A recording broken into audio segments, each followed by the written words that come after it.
Bienvenidos a una aventura de la mente que comienza por mirar hacia adelante a la visión y al sonido de el universo mecánico. Hay algunas actividades del hombre que la mente asocia con un determinado lugar por considerarlo como el lugar ideal para tal actividad. Por ejemplo, yo no soy aficionado al juego, pero si fuera jugador no me metería en un oscuro cuarto trastero a jugar al póker. Mi ideal sería irme a Monte Carlo y allí en su magnífico casino jugar a la ruleta. De la misma forma, si pienso en el tenis, pienso en Wimbledon. Si en carreras de caballos, en Kentucky o Derby. Si en ópera, pienso en La Scala. Y si pienso en física, si quiero estudiar física, el lugar más indicado es Caltech. Y por eso estamos aquí, en el Instituto Tecnológico de California.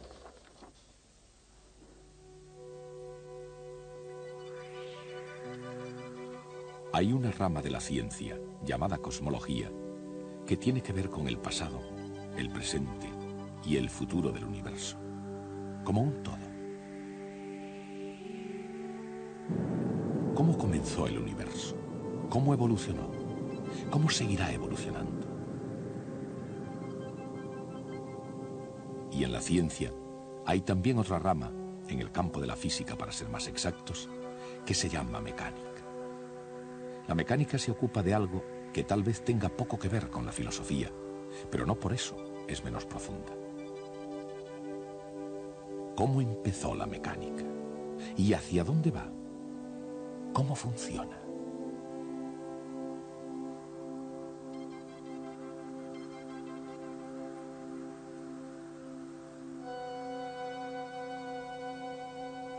Desde la más pequeña partícula hasta el más grande racimo de galaxias, ¿qué es lo que mantiene a todo en movimiento? Acelerando, decelerando, cambiando de dirección o marchando recto hacia adelante. ¿Por qué el comportamiento de las cosas es como es? Tanto si se trata de un sólido como de un líquido, o de un gas, o de una invisible y enigmática fuerza. Exactamente, ¿cómo influyen entre sí y por qué? Todas estas preguntas, desde la más simple a la más complicada, no han surgido recientemente. Existían ya desde que hubo hombres para poder planteárselas. Incluso los seres humanos más primitivos de este planeta han debido mirar al cielo y andado por la tierra preguntándose, ¿pero todo esto cómo funciona? Aunque ellos mismos ni siquiera fueran conscientes de que se lo estaban preguntando. Esos hombres fueron los primeros en intentar descubrir y comprender el universo mecánico. Si existe alguna clave para poder entender el universo mecánico, se encuentra en el campo de las matemáticas. Y en las primeras civilizaciones, los mejores matemáticos que hubo fueron los griegos. Su trabajo dio un fuerte impulso a toda la ciencia.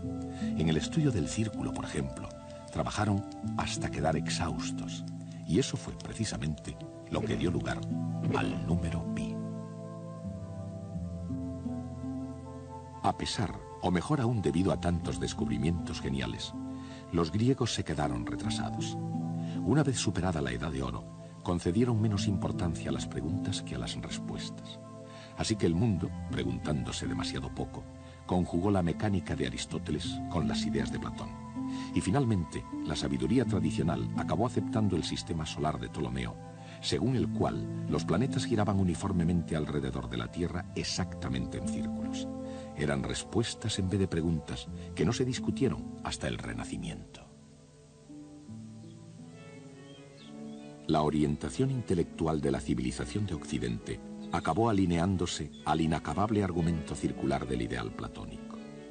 La pregunta no es exactamente por qué, a no ser que sea por qué estropear la perfección. La pregunta es, ¿cómo? ¿Cómo 1500 años después de Ptolomeo pudo romperse el círculo que era perfecto? ¿Y en qué puede parecer una contradicción lógica? ¿Cómo pudo reformarse un nuevo orden del mundo en el crisol de la revolución científica? Todo esto dio comienzo cuando un monje polaco extremadamente curioso, Nicolás Copérnico, miró las estrellas y vio las cosas con una luz diferente. En el sistema solar de Copérnico, es la Tierra la que gira alrededor del Sol y no al contrario. ¿Por qué vio Copérnico el universo de esa forma? ¿Y por qué desde un punto de vista científico su opinión hizo que Copérnico fuera el primer revolucionario del mundo? Un puente intelectual que había resistido miles de años comenzó a tambalearse con los vientos de los nuevos cambios. Los pilares de una comunidad académica de la antigüedad estaban amenazados por preguntas peligrosas.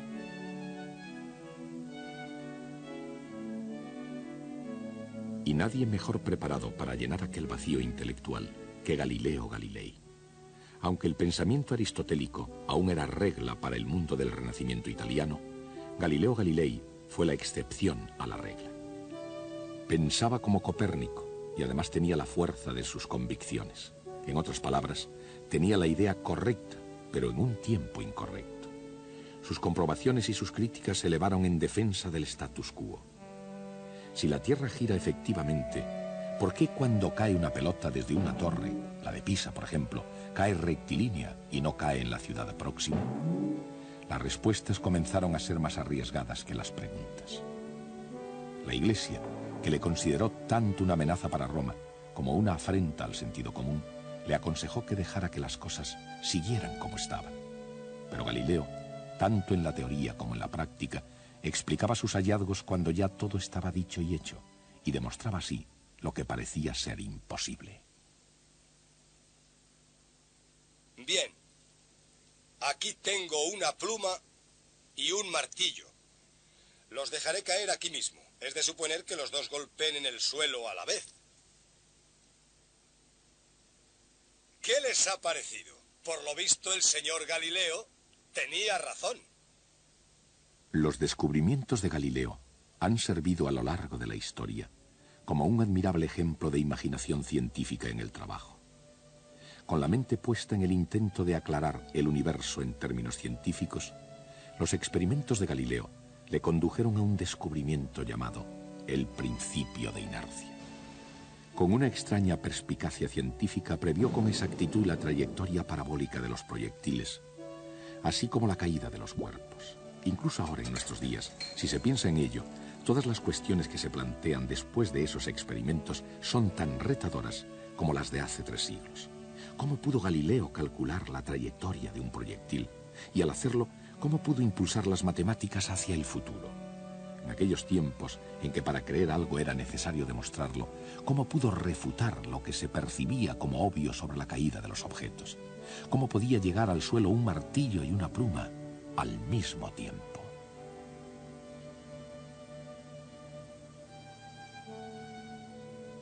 Cuando en 1633 Galileo cayó en desgracia, ¿por qué todo el asunto del universo se había convertido en una gran preocupación para todos?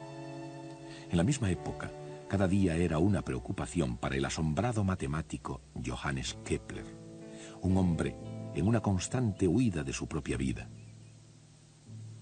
Una vida de soledad y pobreza, falto de amor y persiguiendo brujas y espíritus inferiores asociados a ellas. Su propia existencia era una especie de desafío. Seguramente ningún otro hombre habrá hecho tantos sacrificios para captar la verdad científica como Kepler. Pero, por otra parte, ningún descubrimiento humano pudo demostrar tanto su verdad como las leyes de Kepler.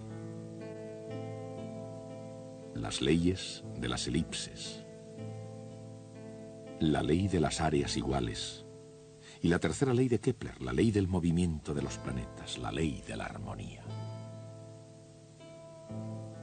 Kepler se introdujo en la cámara secreta del cosmos con sus leyes del movimiento planetario como llave. Sin embargo, al haber explicado más bien el cómo que el por qué funciona el sistema solar, tuvo que quedar relegado a permanecer en el umbral del universo mecánico. Había llegado el momento en el que algún otro diese el paso final.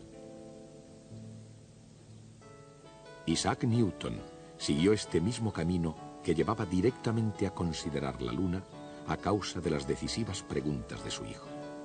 ¿Por qué cae una manzana? Si una manzana cae, ¿por qué no cae la Luna? Si la manzana y la luna caen por una misma razón, ¿por qué no cae la luna estrellándose contra la Tierra?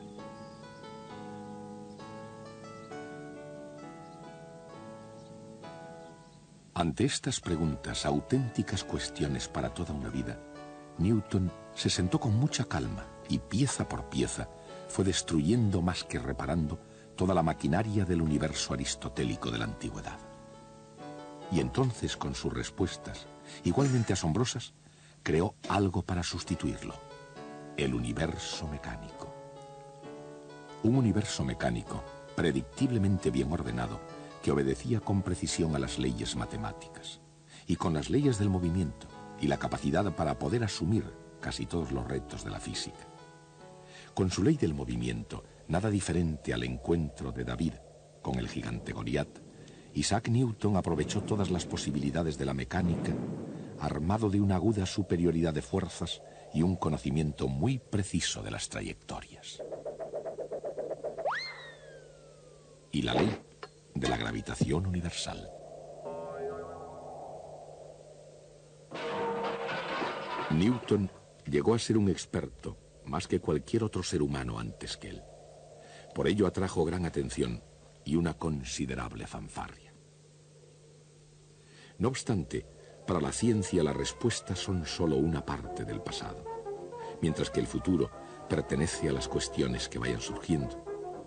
Lo cual quiere decir que incluso las leyes de Newton solo fueron un comienzo en la dirección correcta.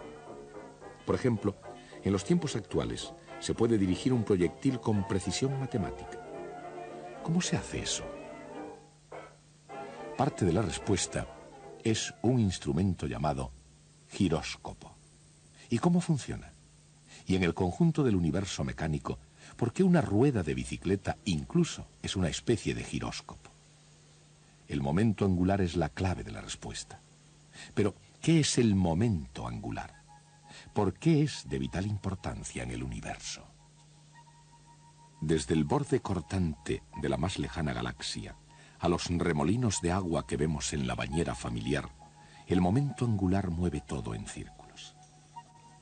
Entre otras cosas, ese movimiento en círculos nos sirve para ir bien de hora. Y pocas cosas nos gobiernan hoy en día con tanta regularidad como la mecánica del tiempo. Pero desde que el hombre lo tiene en sus manos, su preocupación por él apenas es un fenómeno reciente. Lo que, en comparación, sí es muy reciente, es el fenómeno de la exactitud en el tiempo. Se fue aproximando poco a poco, día a día, durante 4000 años, hasta que por fin se llegó al entendimiento del movimiento armónico. ¿Qué es el movimiento armónico? Y cuando llega abajo y arriba, ¿cómo funciona exactamente?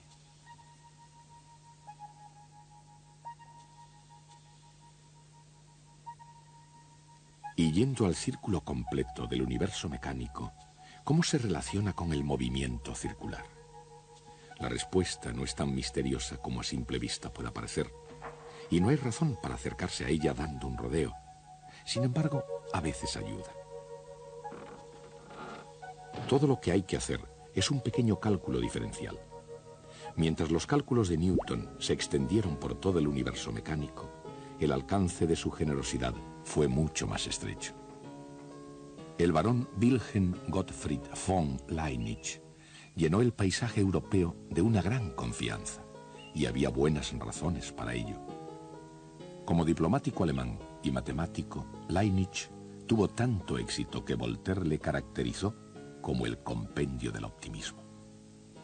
Mundialmente todo un compañero con las mujeres, Leibniz nada tenía en común con Newton, excepto el descubrimiento del cálculo. Y con Newton había que ser un poco amable, ya que a fin de cuentas había creado las leyes del movimiento, la ley de la gravitación universal, el telescopio de reflexión, e incluso dio una explicación teórica sobre la luz y el color.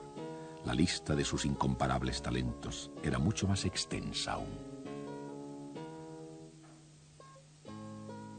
Y sin embargo, a pesar de tanta inteligencia, Newton permitió, si no es que llegó a provocarla, una amarga controversia con Leibniz. Este episodio uno solo de los dramas emocionales del universo mecánico, puso en peligro la buena reputación de un hombre y la salud de otro. Ilustrará una de las curiosas paradojas que se esconden en el corazón humano de la ciencia. Por ejemplo, así como el científico no siempre es racional, el entorno científico casi siempre lo es. Y de hecho, es en un laboratorio de física donde la naturaleza se revela en los términos más racionales. ¿Qué es lo que hace exactamente un científico moderno? Más allá de su definición en un libro de texto, ¿cuál es el método de la ciencia? Y en el mundo real, ¿cómo funciona exactamente el método científico? A veces se comienza con una cubeta de aceite, un robusto puchero de hierro, un toque de disciplina, un poco de creatividad y quizá un toque de genialidad. Y en algunas ocasiones, aunque muy raramente, el resultado es tan insignificante como el valor de la carga de un electrón.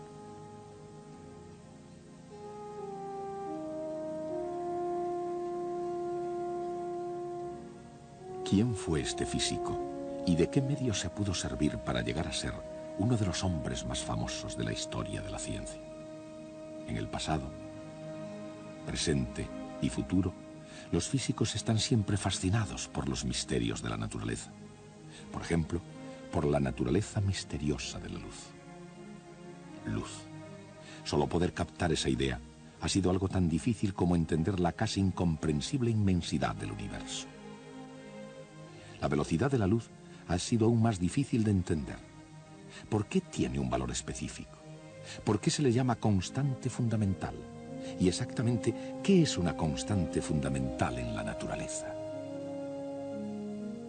Henry Cavendish conoció la respuesta al medir la constante universal de la gravitación de Newton.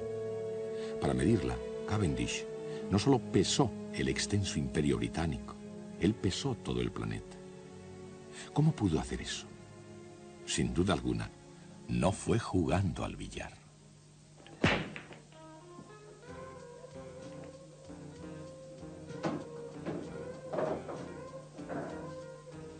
Estos hombres viven de unas leyes que, aunque no siempre estén dentro de la legalidad, están sin embargo de acuerdo con las leyes de la mecánica clásica. Por supuesto, no todos los hombres aquí aprecian ese hecho. La mayoría de ellos van solo a jugar un poco al billar o a aprovecharse de la experiencia por otros medios. Pero las posibilidades aumentarían si se aplicaran correctamente ciertas leyes físicas. Y todos se alegrarían de los resultados.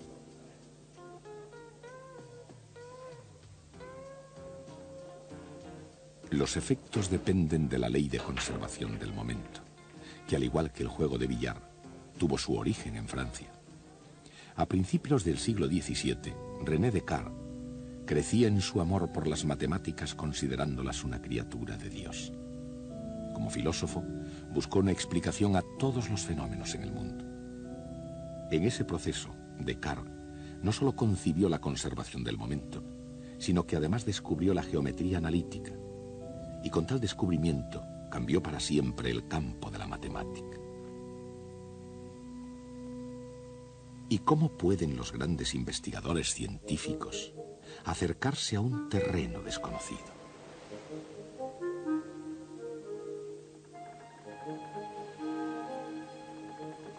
Y cuando algo ha sido ya descubierto, ¿cómo puede alguien entrometerse y reclamar el mérito?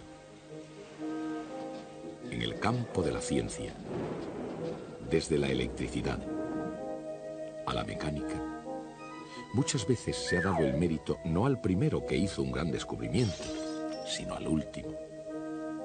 Probablemente algo así le ocurrió a James Prescott Joule, que no fue el primero en investigar en el campo de la conservación de la energía.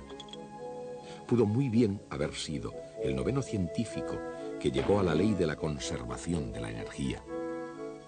Pero fue Joule, como Cristóbal Colón, quien obtuvo la fama. ¿Por qué? En el gran conjunto de cosas, ¿eso qué importa? El gran almacén del cosmos tiene hoy en día en sus estanterías tanta energía como el primer día en que las ventanillas del universo se abrieron para empezar a despachar sus asuntos. Por otra parte, si nunca se pierde la energía, ¿por qué se cansan los músculos? ¿Y por qué caen las masas? La energía mecánica, así como todo ejercicio en general, tiene mucho que ver con velocidad y posición.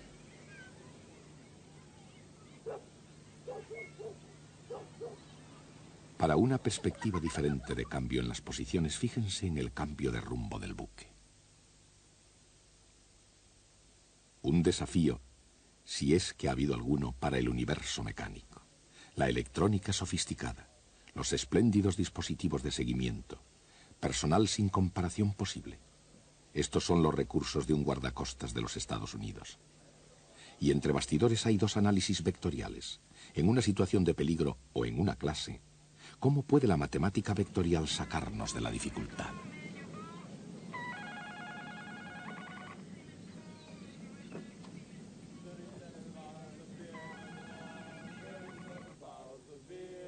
En el serio mundo de la ciencia, la matemática vectorial puede hacer milagros. Así es que la pregunta no sería si puede sacarnos de una dificultad, sino si tiene que hacerlo. Por otra parte, ¿es esto música? ¿O se trata de una grabación en cinta Memorex?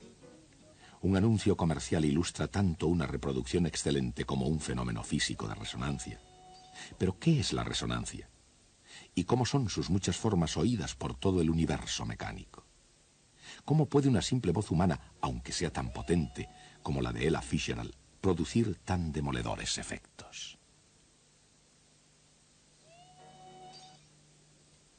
Y en la inmensa atmósfera del universo mecánico, ¿cuáles son otras formas de sonido y de violencia?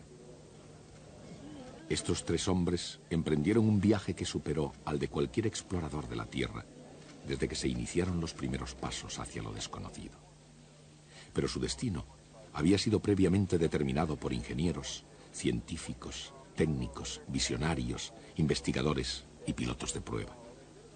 Y estaban dotados de magníficos planos y del mejor equipo. Pero como el cohete mismo, surgió una pregunta inminente. ¿Cómo es posible ir desde aquí hasta allí? Históricamente hablando, los cohetes espaciales no van a ninguna parte si detrás de ellos no hay un estudiado plan. E incluso en nuestros días no pueden ir muy lejos si no es con la ayuda de la mecánica clásica. ¿Quiénes son estos pilotos espaciales? ¿Qué buscan más allá del mundo cotidiano? ¿Y qué es lo que descubren a veces de modo sorprendente?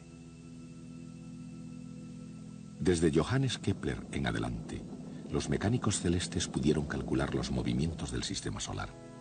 Pero el milagro de la era espacial ha conseguido que el cielo sea pasable a la vez que posible. Y eso sería, seguramente, lo que el padre de la mecánica clásica soñó. Eso es lo que ahora hacen los pilotos espaciales. En una ciencia todos los científicos son pilotos y exploradores. El destino del hombre siempre ha sido la búsqueda. Y su estrategia siempre tuvo algo que ver con aprender y enseñar, con imaginación y lógica, con ensayos y errores, con arriesgarse e ir hasta el límite. No solo la estrategia que se quiera emplear, sino el propio universo pueden llegar a convertirse en una especie de juego cósmico.